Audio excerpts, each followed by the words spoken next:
안녕하세요. 저는 곧 50줄 들어가는 평범한 아줌마입니다.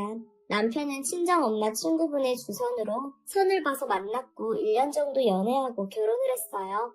20대 후반에 1년 만난 남편이 결혼하자고 애원해서 결혼했지만 지금 보니 그때 더 신중하게 생각했어야 했던 것 같아요.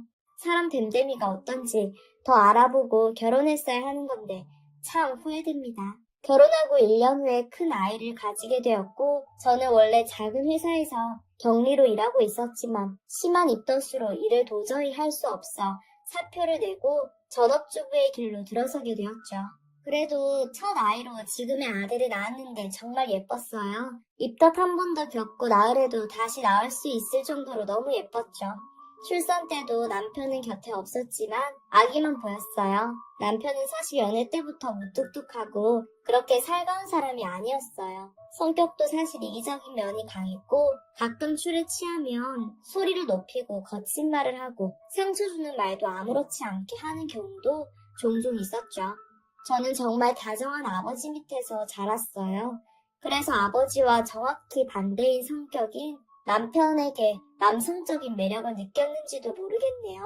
아무튼 결혼하고 신혼 1년 내내 남편은 일하느라 늦고 집에 와서 밥 없으면 화를 내고 물론 가끔 가다 만난 거 사들고 들어오고 술에 취해 자기 기분이 좋으면 살갑게 대해주기도 했지만 그래도 마냥 산뜻한 신혼생활은 아니었어요. 그래서 아들이 태어나고 아들 키우는 하루하루가 더욱 소중하고 기뻤고요. 첫째가 그렇게 예쁘니 둘째도 어서 빨리 보고 싶더라고요. 남편은 임신 소식을 알렸을 때도 그냥 그래? 한마디 하고 말았고 태교도 전혀 참여하지 않았어요. 물론 회사 일이 몹시 바빠서 거의 매일 야근이었지만요. 그래서 바쁘니까 어쩔 수 없지 하는 마음으로 임신 기간을 보냈고 아이를 출산했어요. 아이가 태어나고는 가끔 시간이 나서 아이를 봐주고 놀아줄 땐 그래도 다정한 모습도 보이고 아이를 사랑해주는 게 보여서 다행이라고 생각했어요. 감사하게도 첫째 아들이 2살 되던 해 둘째 아이가 찾아와 줬어요. 이번에도 역시 지옥과도 같은 입덧을 겪었지만 출산의 순간은 첫째 때와 똑같이 기쁘고 눈물나게 행복했어요. 둘째는 너무 예쁜 딸이었고 2살 된 아들도 태어난 동생을 너무 예뻐하고 좋아했어요. 아무리 애기라도 자기 자리 동생에게 뺏긴 기분도 들 텐데 아무 말 안 하고 아기 동생을 너무 예뻐하고 좋아해 주어서 엄마로서 너무너무 고마웠어요. 아이가 둘이 생기니 남편도 가끔 시간을 내서 가족끼리 다 같이 놀이공원도 가고 당일치기라도 다른 곳으로 여행도 가고 하면서 조금씩 부드러워지는 모습을 보였어요. 예전보다 저에게도 말도 더 많이 걸고 나름대로 재밌는 소리도 하면서 가까워지려는 듯한 기미를 보였고요. 저는 그저 반가웠고 변화를 가져다 준 아이들이 너무 감사했어요. 그러다 큰아들 9살, 둘째 딸 7살 무렵에 친구 지인을 통해 중소기업 사무실에 취직을 하게 되어 약 10년 만에 전업주부에서 탈출했어요. 아이들 키우면서 너무 좋고 행복했지만 밖으로 나와서 일을 해보니 사회생활을 하는 또 다른 즐거움이 있더라고요. 물론 일이 많을 때는 몸이 피곤하기도 했지만 그래도 남편에게만 생활비 받아 쓰다가 처음으로 월급 받은 날 제 통장에 입금된 그 돈을 보고 좋아서 혼자 화장실에서 방방 뛰어보기도 하고 감동해서 눈물도 조금 흘려보고 잊고 있었던 제 스스로를 찾아가는 기분이었어요. 나도 이제 경제적 능력을 갖추고 살 수 있겠구나. 남편 생활비에만 의존하지 않아도 되겠구나 싶어서 얼마나 기뻤는지요. 그러다 큰 아들이 고등학교 2학년 되고 딸이 중학교 3학년 되던 해 남편이 갑자기 해외여행을 떠나자고 했어요. 가족 다 같이 회사에서 가는 여행이 있는데 우리 가족도 가는 게 좋을 것 같다고 그러더군요. 회사 사람들도 다 가족 데리고 온다고요. 난생 처음 가게 된 해외여행에 아이들도 저도 다들 들떴었어요. 아이들 학교에 결석계 일주일씩 내고 난생 처음 비행기표라는 것도 받아보고 각자 신나서 짐 챙겨서 공항으로 향했어요. 공항에는 남편 회사 관계자들이 가족들을 데리고 저마다 모여 있었죠. 여행지는 태국 방콕이었고 젊은 부부 둘이서만 온 중년 부부, 어린 아기들을 데리고 온 가족, 초등학생 아이들을 데리고 온 가족, 등등 다양했어요. 그런데 그중 엄마 한 분만 모시고 온 젊은 아가씨가 있더군요. 남편에게 저 아가씨는 미혼이냐? 물으니 그렇다고 하더군요. 그런데 그때 살짝 이상한 낌새가 있었어요. 말 없고 감옥하던 남편이 그 순간에는 벙어리 입 트이듯 말을 쏟아내더라고요. 아버지가 암으로 고등학생 때 돌아가시고 어머니 본인이 모시고 산다는데 회사에서도 아주 성실하고 바르게 자기 할 일도 싹싹하게 잘한다고요. 저는 아 그래? 대견한 아가씨네 하고 대충 남편 장단에 맞춰줬어요. 그때 의심을 해봤어야 하는데 남편이 그렇게 말을 많이 하는 사람도 아니라 한번 입 열면 그래도 좀 길고 편하게 대화해야 한다는 마음에 남편 신경 건드릴 만한 말은 전혀 안 하려고 노력했거든요. 출국하기 전에 그 아가씨가 저희 가족에게 다가오더니 남편에게 살갑게 인사하더라고요. 부장님 가족들이시냐며 이야기 많이 들었다고 사모님도 아이들도 다들 너무 예쁘시다며 방긋방긋 웃으며 칭찬을 늘어놓는데 저는 바보처럼 감사하다며 인사하고 어머님 모시느라고 젊은 아가씨가 수고가 많아요. 대견해요. 칭찬만 늘어났어요. 남편도 옆에서 맞아 우리 윤사원 대단한 여자야 정말 하면서 평소에는 하지도 않던 엄지손가락까지 치켜 세우더라고요. 사실 그때 그 순간에도 좀 서운하긴 했었어요. 한 번도 보지 못했던 밝은 모습이었으니까요. 아이들도 아빠의 그런 모습이 낯선지 여직원이 인사를 하던 말던 신경도 안 쓰고 아빠만 흘깃흘깃 바라보더라고요. 그렇게 인사를 하고 회사 사람들 모두 비행기에 탑승했어요. 남편과 아들이 함께 앉고 저와 딸이 나란히 착석했죠. 그런데 비행 도중에 딸이 갑자기 엄마 나 아까 그 여자 좀 이상한 것 같아 하면서 얼굴을 굳히며 말하더군요. 저는 그게 무슨 말이냐며 딸 얼굴을 똑바로 바라보고 물었어요. 딸도 심각한 얼굴로 말을 이어나가는데 그 말은 대충 이런 거였어요. 아빠 저런 모습 처음 봐. 그 여자 보자마자 아빠 얼굴 환해지는 거 봤어? 그리고 엄마는 봤는지 모르겠지만 아빠 아까 출국장에서도 계속 그 여자 흘끗흘끗 거리고 보더라. 짐 실을 때도 그 여자랑 그 여자 어머니라는 아줌마 짐 제일 먼저 올려주더라. 엄마한테는 그런 적 있어? 나 한 번도 못 봤는데. 근데 그 여자한테는 완전 정반대던데? 딸이 나중에는 도끼 눈을 뜨고 말았는데 엄마인 저도 무서운 마음이 들더라고요. 그래서 일부러 단호하게 모르는 사람 함부로 평가하고 깎아내리면 안 된다고 얘기했어요. 그랬더니 딸이 솔직히 아빠 엄마한테 좋은 아빠 아니잖아. 자기 기분 좋을 때만 밝아져서 이런저런 시답잖은 가벼운 얘기로만 말 걸고 평소에는 완전 이기적인 사람 아니야? 난 아빠 한 번도 아빠로서 정 느껴본 적도 없어. 그런데 그런 낯선 사람한테 다정하게 그러는 게 말이 돼? 솔직히 딸 말이 틀린 건 없어요. 남편은 딸한테 평소에 관심 하나도 없다가 가끔씩 성적표 보자고 하고 딸아이 성적이 시원찮으면 부정적인 말 섞어가며 연박 주고 그러니 딸이 아빠를 좋게 기억할 리 만무하죠. 그런데 그때까지만 해도 바보 같은 저는 딸이 아빠한테서 애정을 못 받고 자라서 다른 사람에게 살갑게 대하는 걸 보니까 속으로 질투심이 나는가 보다 생각하면서 딸에게 그래도 아빠한테 그런 소리 하는 거 아니고 낯선 사람 뒷담화를 그렇게 막 하면 안 된다 하고 타일렀어요. 평소에 제 말은 잘 듣던 딸은 떨떠름한 표정이었지만 이내 알겠다고 고개 끄덕이고는 태국에 도착할 때까지 그 얘긴 꺼내지 않더라고요. 그런데 저는 그때부터 비행 내내 여러 생각이 들기 시작했어요. 딸 말처럼 남편의 그런 모습은 처음이었으니까요.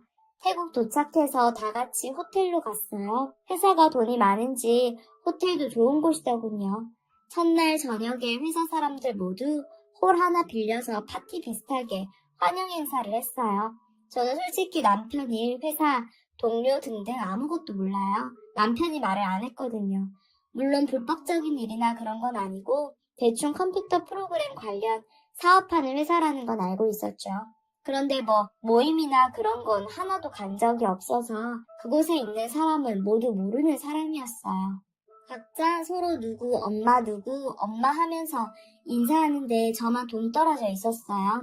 처음에는 소외감도 느꼈지만 그래도 아들과 딸이 엄마 이거 먹어봐 이것도 먹어봐 하면서 살갑게 함께 옆에 붙어 있어줘서 나름 해외여행에서의 첫 밤을 만끽하고 있었죠. 그런데 남편은 자꾸 저희 테이블을 비우고 사라지더군요. 어쩌다 한번 두리번거리며 찾아보면 남편은 늘 음식 가지러 가 있었어요. 그래서 그런가 보다 했는데 그러다 식사 자리가 마무리되어 갈 때쯤 남편이 또 없어졌길래 고개 돌려 찾아보니 저 구석에 서 있었어요. 옆에는 공항에서 인사했던 그 여직원이랑 서서 대화 중이었죠. 거리가 어느 정도 있었는데도 남편과 그 여직원은 깔깔거리며 뭐가 그리 재밌는지 대화에 열중이더라고요. 제 남편이 아니라 다른 사람을 보는 줄 알았어요. 그렇게 웃으면서 대화하다니 결혼 생활 내내 한 번이나 봤을까 말까 한 웃음이었어요. 갑자기 그 순간 속에서 뭔가 울컥 올라오면서 분한 마음이 들더라고요. 그리고 비행기 안에서 딸이 한 말들이 전혀 다른 의미가 되어 제 머릿속을 파고들기 시작했어요. 제 옆에 있던 아들은 엄마 무슨 생각해? 하더니 제 시선 따라 쳐다보다 아빠를 발견했어요. 아들도 동생에게 들은 이야기가 있는지 대놓고 미간을 찌푸리더군요. 그리고 저보고 엄마는 동생이랑 디저트 좀 가져와. 내가 아빠 모셔올게. 그러더니 남편에게 걸어갔어요. 뭐라 했는지 모르지만 남편에게 뭐라 말을 하니 남편도 아들 따라 돌아왔고 저희는 그렇게 식사를 마쳤어요. 식사 마치고 나가는 길에 여직원이 다가와서 부장님 푹 쉬시고 좋은 꿈 꾸세요. 하고 인사하더라고요. 딸은 거기서 대놓고 표정을 굳혔어요. 남편이 환하게 웃으며 그래 윤서원도 푹 쉬어 하며 인사하니 제 마음도 갑자기 콕콕 쑤시듯 하더군요. 그리고 비행기 안에서 심어진 의심의 씨앗이 슬슬 고개를 들이밀기 시작했어요. 그리고 딸 팔을 붙잡고 말했어요. 네가 아까 비행기에서 엄마한테 한 말, 엄마도 이젠 뭔가 캥기는 게 있는데 어떻게 생각하냐고 물었더니 딸이 엄마는 무슨 그런 얘기를 하냐며 당연히 나는 엄마 편이니까 도울 거 있으면 말해 하고 또박또박 얘기했어요. 저는 도울 거는 무슨 하면서 웃었어요. 그래도 딸인데 어린 딸이 안 좋은 일에 말려들게 하긴 싫었으니까요. 저는 호텔방으로 돌아와서 방을 2개 받아 남편, 아들이 한 방 쓰고 저와 딸이 같은 방을 썼어요. 샤워하고 침대에 누워서 딸이랑 얼굴 팩하면서 도란도란 얘기하며 잠들렸는데 딸 폰에 카톡이 울리더라고요. 카톡 확인하자마자 딸이 엄마 잠깐 이리 나와봐 이러더니 방 밖으로 나가 남편과 아들이 쓰는 옆방 문을 두드리더라고요. 아들이 안에서 바로 문을 열어주고 들어오라고 했고 방에는 아들밖에 없고 남편은 없었어요. 아들은 엄마 지금 내 말 잘 들어. 나 샤워하는데 아빠 계속 통화했어. 목소리도 엄청 밝았고 이름도 다정하게 부르는 거 봐서 분명히 여자였어. 그리고 여기 바다 앞에서 만나자고 하고 나 나오니까 나가 있었어. 엄마 이거 아빠 분명히 바람 피우는 거야. 지금 밖에 나가서 아빠 찾아올게. 말리지 마 엄마. 말하는 내내 아들 목소리가 분노로 가득 차서 부들부들 떨리더군요. 말의 내용을 생각하기보다는 일단 아들부터 진정시켜야겠다 싶을 정도로 아들이 화가 나 있었어요. 옆에서 딸도 눈물 흘리면서 자기도 따라 나가겠다고 하더라고요. 정작 저는 조용히 생각 중이었는데 아이들이 저 대신 화내고 울어주고 사실 가끔 생각해 본 적이 있어요. 남편이 야근할 때라든지 술 먹고 늦게 들어온다든지 저를 아내 대접은커녕 밥 차리라고 소리 지르거나 했을 때면 혹시 저희가 바람 피우지는 않을까 생각한 적도 가끔 있는데 그때 생각할 때 그래 무슨 정이 있다고 내가 화를 내서 뭐하나 화도 안 나더라고요. 바람 피워봤자 화낼 정도 없었던 거죠. 그런데 막상 아들의 말을 들으니 심장이 뛰고 온갖 감정이 다 들었어요. 제일 먼저 생각나는 게 아이들이었고요. 내 새끼들은 바보 같은 엄마 대신에 화내주고 울어주고 마음 아파하고 그러는데 엄마란 인간은 남편 외도에 화도 안 내고 지금 조용히 뭐 하는 짓인가 싶어서 아이들에게 너무나도 미안했어요. 일단 화를 내는 아들을 진정시켜 보려고 했는데 아들은 엄마 진정이고 뭐고 할 것도 없어. 내 눈으로 직접 현장 잡아야겠어. 솔직히 아빠 지금까지 나한테도 엄마한테도 아빠는 아빠 노릇 안 했어. 나도 아빠한테 정 없어. 다 상관없어. 아들도 딸이 비행기에서 제게 했던 말과 비슷한 내용의 말을 하더라고요. 그때 깨달았죠. 아이들에게 무관심한 아빠의 모습에 상처를 받아왔고 그게 골마가고 있었다는 걸요. 아이들에게 너무나도 미안했어요. 아들은 더 이상 말하기 싫다는 듯 핸드폰 집어들고 밖으로 나가버렸어요. 딸도 눈물 닦더니 제 오빠 따라 나갔고요. 아들이 고등학교 2학년이라 이제 키도 커지고 어깨도 넓어지고 힘도 세져서 순식간으로 무서워졌어요. 정말 당장 무슨 일이라도 저지를 것만 같아서 부랴부랴 아이들 따라 나갔어요. 방이 높은 층에 있지 않았어서 호텔 밖까지 나가는데 얼마 걸리지도 않았고 나오자마자 아이들이 바닷가 쪽으로 걸어가고 있는 걸 발견하고 쫓아갔어요. 어두웠고 불빛도 별로 없어서 길 잃어버릴까 걱정하며 아이들 뒤를 쫓아가는데 앞에 걸어가던 아이들이 갑자기 막 달려나갔어요. 아이들이 시야에서 사라지니 당황해서 저도 빠른 걸음으로 뒤쫓아갔고요. 한 10분 후쯤 날카로운 비명이 들리더군요.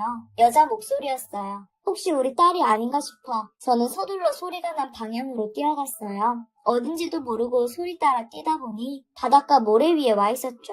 주위를 두리번거려 보다 아이들을 발견했어요. 정확히 말하면 제 딸을요. 딸이 평소에도 할 말 다 하고 똑부러지는 성격에 늘 당당하게 다니는 아이이긴 했어요. 그런데 제 눈앞에 딸의 모습은 난생 처음 보는 모습이었어요. 여자 머리채를 양손으로 붙잡고 소리소리를 지르며 흔들고 있더군요. 무슨 막장 드라마 보는 것 같았어요. 동생의 모습에 아들도 놀랐던지 옆에서 멍하니 보기만 하더라고요. 너무 놀라 가까이 다가갔더니 딸이 여자 머리채를 붙잡고 네가 먼저 우리 엄마 마음에 상처를 내? 이런 말을 하면서 난리를 피우고 있더군요. 애들 아빠는 당황하다 힘을 써서 여자를 떼어놓았어요. 여자는 아팠던지 우는 소리 내며 머리를 정리했고 달빛에 보니 아니나 다를까 어머니 모시고 온 그 여자더라고요. 남편은 그 와중에도 그 여자 머리 정리해주고 딸에게 이게 무슨 짓이냐 소리치더군요. 아들은 그래도 자기가 오빠라고 동생보단 침착하더라고요. 물론 분노로 목소리가 덜덜 떨리긴 했지만요. 아들은 아빠에게 또박또박 말하면서 엄마랑 이혼해. 책임은 물론 아빠가 바람펴서 이혼하는 거고 지금까지 아빠라고 그래도 예의 갖추고 대하려고 노력했고 그래왔는데 아빠는 엄마 아는 취급도 안 해주고 이제 다시 나랑 엄마, 동생 볼 생각하지 마. 양육권이고 뭐고 아빠가 가져갈 거 없어. 필요하다면 증인으로도 나설 거야. 따박따박 얘기하고 덩치 커진 아들이 자기보다 큰 키로 말하니 남편이 말을 잃어버리더라고요. 저는 바보처럼 한마디도 못하고 보고만 있다가 우는 딸 안아주기만 했어요. 아들은 그 여자에게 아줌마 진짜 쓰레기인 거 알죠? 한마디 하더니 엄마 들어가자 하고 저랑 딸 데리고 방 들어왔어요. 다 같이 들어와 조금 기다리니 남편이 들어와. 이게 무슨 경우 없는 짓이야? 그렇게 다 자기들 할 말만 하고 가냐고 성질 부리니까 딸이 방에 있던 베개고 빗이고 잡히는 대로 다 집어 던지면서 당장 얘기해서 한국 가는 표 가져와. 나 여기 더러운 아빠 돈으로 여행하기 싫어. 당장 한국 갈 거고 가서 엄마 아빠 이혼하는 거 내 눈으로 봐야겠다고 난리 피우기 시작했어요.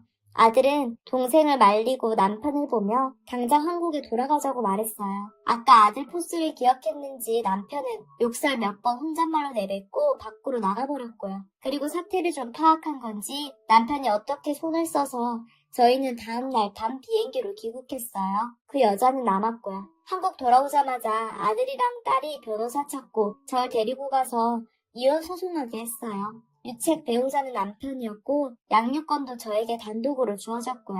그렇게 이혼하고 나니 벌써 1년이 지나 아들은 고3이 되고 딸이 이제 고1이네요. 사실 저는 어버버하고 아이들이 전부 다 진행시켜준 거나 다름없어요. 정이 없어서 그렇지 그래도 아내라는 위치에서 살았는데 법정에서 만나니 화도 안 나고 그저 씁쓸하더군요. 그래도 그 사람을 마냥 나쁘게 보지 못했던 건 제 아이들 때문이었어요. 아이들 없었음 못 견뎠을 것 같아요. 제 인생의 최고의 축복은 아이들입니다. 이제 아이들만 바라보면서 저도 제 일 열심히 하고 남편의 무관심에 시들었던 세월들은 다 잊고 살고 싶네요. 들어주셔서 감사합니다.